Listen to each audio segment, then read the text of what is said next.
So question number 1 over here, it says the functioning of bank is regulated by which of the following.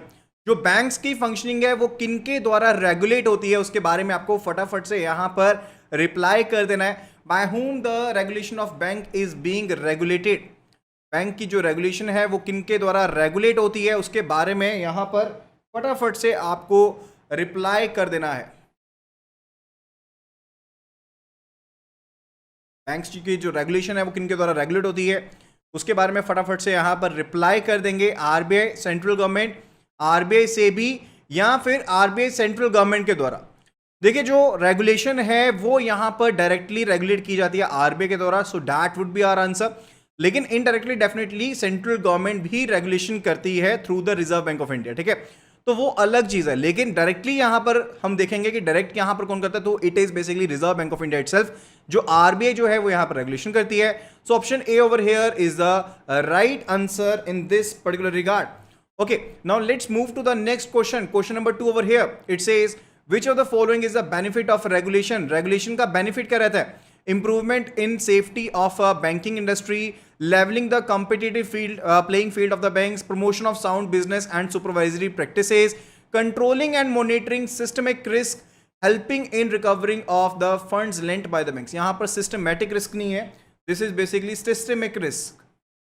This is systemic risk in point number 4 over here. So regulation के क्या फायदे होते हैं उसके बारे में हम यहाँ पर बात कर रहे हैं. एंड जल्दी से जल्दी आपको यहाँ पर रिप्लाई करना है कि क्या क्या बेनिफिट यहाँ पर हो सकते हैं रेगुलेशन से रिलेटेड, उनके बारे में आप जल्दी से यहाँ पर आंसर करेंगे. तो what are the benefits over there? It is related to, देखिए हमें इंप्रूवमेंट तो मिलती है बैंकिंग इंडस्ट्री में, बिल्कुल सही है. साथ ही साथ आप लेवलिंग भी कर सकते हैं, कम्पिटिटिव प्लेइंग फील्ड, वो भी बेसिकली रेगुलेशन होती है. Third, it is related to आप बिजनेस एंड सुपरवाइजरी प्रैक्टिसेस को यहां पर क्या करते हैं, प्रमोट करते हैं. That is also correct. Fourth, it is related to controlling and monitoring of the systemic risk. अब ये सिस्टमिक रिस्क क्या बोला है? Now what is actually the systemic risk over here? लेकिन उस पर समझने से पहले जल्दी से जल्दी आपको आंसर बता देता हूं. तो यहां पर आंसर्स यहां पर आने शुरू हो गए हैं. तो यहां पर ऑप्शन बी जो है, बिकॉज रिकवरी के लिए यहां पर आरबीआई की रेगुलेशंस का बेनिफिट नहीं होता है, तो यहां पर ऑप्शन बी जो है दैट इज 1 to 4 ओनली. ठीक है, तो वो यहां पर सही है and that would be the right answer over here. And यहां पर सबसे पहले जो आंसर दिया गया है that has been posted by Arpana Rathore ji and further by Vasanta Behera. So they all have answered correctly over here related to this particular question. अब बात आती है रिलेटेड की सिस्टमिक रिस्क होता क्या है, what is actually this systemic risk. देखिए सिस्टम क्या बनता है कि पूरा का पूरा इन्वायरमेंट होता है. सिस्टम जो होता है एक पूरा का पूरा इन्वायरमेंट होता है, वो एक बैंक से रिलेटेड या फिर एक इंस्टीट्यूट से रिलेटेड नहीं रहता है. जैसे कि मान लीजिए कि यहाँ पर हम एग्जाम्पल लेकर चलते हैं कि अगर यहाँ पर 5 बैंक है, लेट्स से कि 5 बैंक है, A B C D E, ये 5 बैंक है यहाँ पर. ठीक है, तो एक बैंक के फेलियर की वजह से जो दूसरे बैंक हैं वो भी यहाँ पर अफेक्ट होते हैं, क्योंकि ये सभी बैंक कहीं ना कहीं एक दूसरे के साथ क्या है, अटैच्ड हैं. ये सभी बैंक जो हैं ये एक दूसरे के साथ यहाँ पर क्या है, अटैच्ड है. तो इनका रिस्क भी यहाँ पर इन्वॉल्व रहता है, कहीं ना कहीं एक दूसरे के साथ अटैच रहते हैं. तो अगर एक बैंक फेलियर होता है तो पूरा का पूरा सिस्टम जो होता है वो यहाँ पर बिगड़ जाता है. वो रिस्क जो है that is basically the systemic risk over here. So option B जो है यहां पर that is the right answer in this particular regard and that would be the answer over here. Option B जो है यहां पर that is the right answer over here. Okay, now let's move to the next question. Question number 3. It says risk of failure of the whole banking system which may be caused by failure of one of the banking institutions. So what risk it would be? Definitely it is the option B over here. इसी के related definition अभी आपको मैंने बताई है. तो option B is the right answer straight away. Question number 3, तो ज्यादा टाइम यहां पर नहीं लगाएंगे. नेक्स्ट क्वेश्चन पे चलते हैं. The systemic risk arises on account of which of the following factors. कौन से फैक्टर्स की वजह से यहां पर सिस्टमिक रिस्क जो है वो यहां पर अराइज हो सकता है. देखिए बेसल 3 रिस्क मैनेजमेंट एक ऐसा टॉपिक है जहां से बहुत सी केस स्टडीज आपको देखने को मिल जाएंगी. तो कल आने वाली, कल नहीं सॉरी, डे आफ्टर टुमारो यानी कि मंडे को जो क्लास रहने वाली है उसमें हम ढेर सारी केस स्टडीज ही कवर करने वाले हैं. आज यहां पर कुछ बेसिक्स की बात भी करेंगे, कुछ क्वेश्चंस भी कर रहे हैं. तो वीडियो अगर आपको पसंद आ रही है तो वीडियो जल्दी से जल्दी यहां पर लाइक कर दीजिए एंड फर्दर उसे शेयर कर दीजिए अपने फ्रेंड्स एंड कलीग्स के साथ जो भी सीआरबी की प्रिपरेशन कर रहे हैं. Question number 4, what would be the right answer over here. high interrelations that exist on the ongoing basis between the banks through the mutual lending, high interrelations that exist on the grounds of mutual borrowing, that exist on grounds of mutual other commitments. Which of the following would be the right answer in this particular regard and would be the correct one? तो सबसे पहले यहाँ पर answer दिया गया है अर्पणा जी के द्वारा and further it has been posted by colonel Sukhdev Bhujang ji, that is option D over here. Definitely देखिए कॉमन जो यहाँ पर लैंडिंग्स हैं, बोरोइंग्स हैं या और कमिटमेंट्स हैं, उनकी वजह से यहाँ पर डिपेंडेंसी बढ़ जाती है, इंटर रिलेशन बढ़ जाता है। अब एक बैंक फेलियर होगा तो दूसरे भी फेल होंगे, ठीक है, तो वो बेसिकली क्या कहलाता है, that is the systemic risk over दिया। तो यहाँ पर ऑप्शन डी जो है that is a correct answer in this particular regard. Option D over here is the right answer. Now let's move to the next question. Question number 5, it says which of the following risk is major challenge for the regulators? तो regulators के लिए कौन सा risk जो है वो सबसे बड़ा challenge है? Settlement risk, systemic risk, transaction risk, कौन सा risk जो है वो सबसे बड़ा challenge है यहाँ पर रेगुलेटर्स के लिए? इंडिया में रेगुलेटर कौन है? Reserve Bank of India regulator है जो कि रेगुलेट करता है। अब सिस्टमिक रिस्क जो है वो क्या कहता है, वो कहता है पूरा का पूरा सिस्टम जो है वो फेल हो गया। सेटलमेंट रिस्क क्या है, या तो प्री सेटलमेंट रिस्क होगा या फिर सेटलमेंट रिस्क होगा, यानी कि जब सेटलमेंट होने वाली थी तब फेलियर हो गया। ट्रांजैक्शन रिस्क जो है वो किसी पर्टिकुलर ट्रांजैक्शन से रिलेटेड होगा। ऑपरेशनल रिस्क जो है वो यहाँ पर जो भी एक्सटर्नल फैक्टर्स की वजह से, इंटरनल फैक्टर्स, इंटरनल फेलियर्स की वजह से जो इशू हो सकता है, that is basically the operational risk over दिया। तो सबसे बड़ा यहाँ पर जो रिस्क है that is related to the systemic risk over here. Option B over here is a right answer in this particular regard. Systemic risk over here is a right answer in this particular regard. Question number 5 का जो answer है it is option B over here. So Colonel Sukhdev Preeti ji ने यहाँ पर सबसे पहले answer दिया है of question number 5 and also Arpana has answered correctly over here. Okay, now let's move to the next question. Question number 6. It says a regulatory framework on a cross-country basis for reconciling risk control and yet maintain a level playing field for the competition is suggested by whom?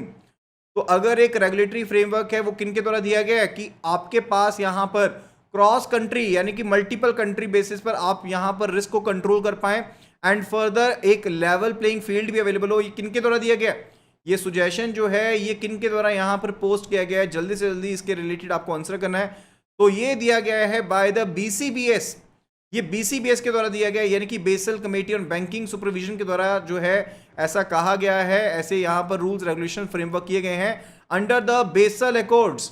Under the Basel accords अभी के लिए कौन सा system चल रहा है? Basal 1, 2, 3 कौन सा सिस्टम जो है ऑन गोइंग है? It is a Basel 3 that is on going right now, ठीक है। तो BCBS ने यहाँ पर ये चीज बताई है, रिलेटेड टू रेगुलेशंस फ्रेमवर्क बताया है।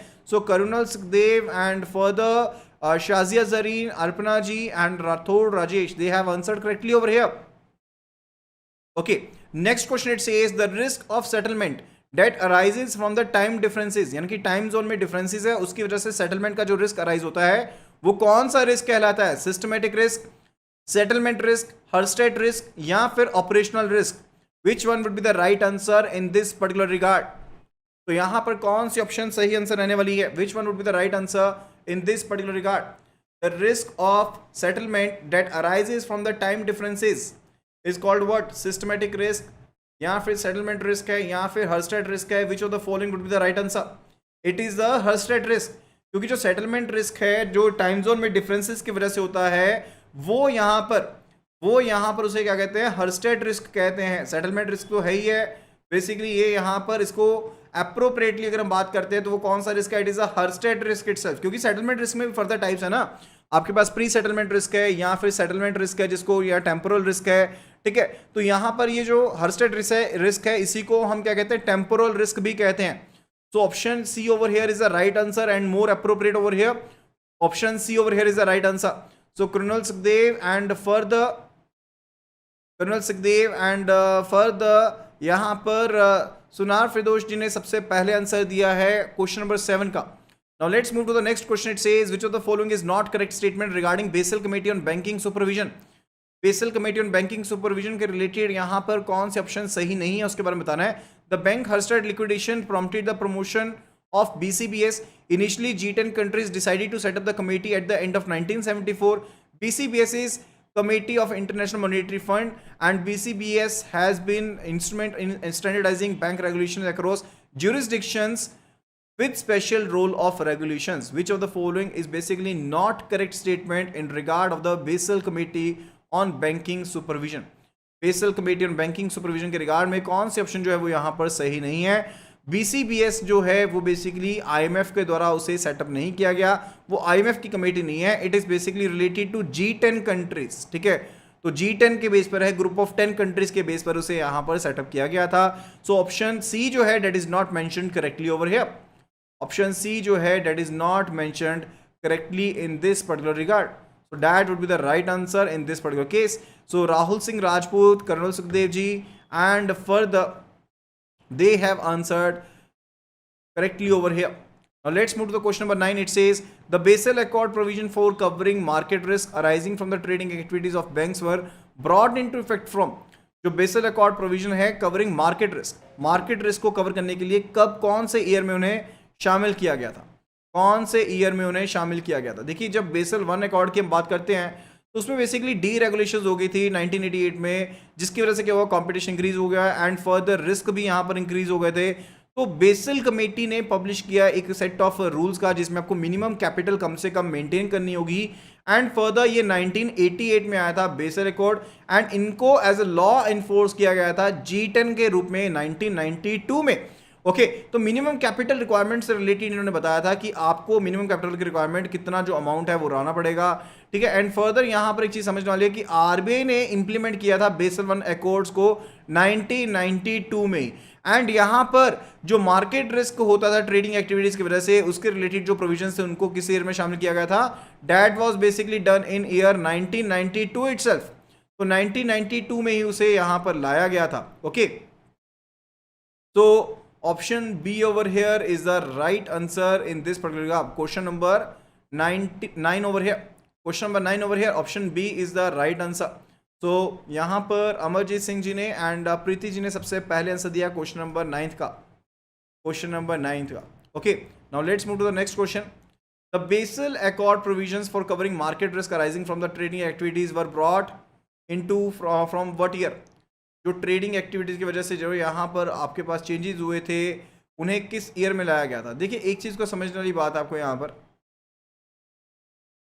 एक चीज समझ लीजिए कि जो बेसल के अकॉर्ड थे जो अबव क्वेश्चन में बात कर रहे थे, ये बेसिकली यहाँ पर थोड़ा सा मिसअंडरस्टूड यहाँ पर करके क्वेश्चन से रिलेटेड यहाँ पर एक चीज को समझिए कि ये बेसिकली मार्केट रिस्क के रिलेटेड नहीं है. ये बेसिकली कि बेसल के अकॉर्ड्स की जो प्रोविजन थी वो कब से लागू हुई थी, ठीक है? तो वो यहाँ पर हुई थी 1992 से. जो मार्केट रिस्क रिलेटेड है यहाँ पर डिस्क्रिप्शन लाई गई थी वो 1996 में लाई गई थी एंड उसे लागू किया गया था 1998 से. ओके सो क्वेश्चन नंबर 10 का जो आंसर है that is option C over here. Option C जो है यहाँ पर सही आंसर है.